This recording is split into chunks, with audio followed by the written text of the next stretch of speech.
Normaalisti on veden lämpötilaa jo asennettu maks 50 asteeseen, mutta lämpötilan rajoittaminen on helppoa. Voit samalla säätää myös virtaaman välttääksesi roiskumisen ja säästääksesi vettä. Teemme sen nyt 9000 E-sekoittajaan, mutta toimintatapa on sama riippumatta hanasarjasta FM Matsonin valikoimassa. Poista värimerkintä pienellä ruuvimeisselillä tai puukolla. Irrota varovasti ruuvi sisäpuolelta 2,5 mm kuusiokoloavaimella.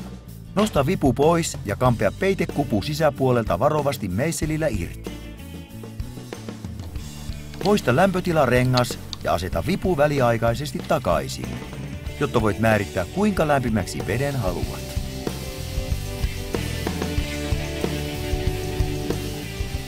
Sulje hana ja ota taas vipu pois. Toimiosassa on 2 sinistä rajoitinta vivun ääriasennossa. Aseta lämpötilarengas takaisin siten, että alapuolella oleva rajoitin asettuu ihan toimiosan oikeanpuoleisen rajoittimen vasemmalle puolelle. Nyt vipua ei voi kääntää enempää myötäpäivään, eli kuumemmalle. Nosta neliskanttinen virtaaman rajoitin ylös ja käännä haluamasi rajoitin sekoittajan rajoitinta vasten. Voit asentaa 4 eri virtaamaa. Mitä isompi rajoitin, sen pienempi virtaama. Paina peitekupu takaisin. Joissakin hanamallien peitekuvuissa on kohouma.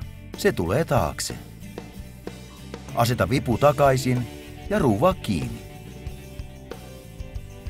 Lopuksi aseta värimerkintä takaisin. Laske vettä ja tarkista, ettei se ole liian lämmintä eikä paine liian kova.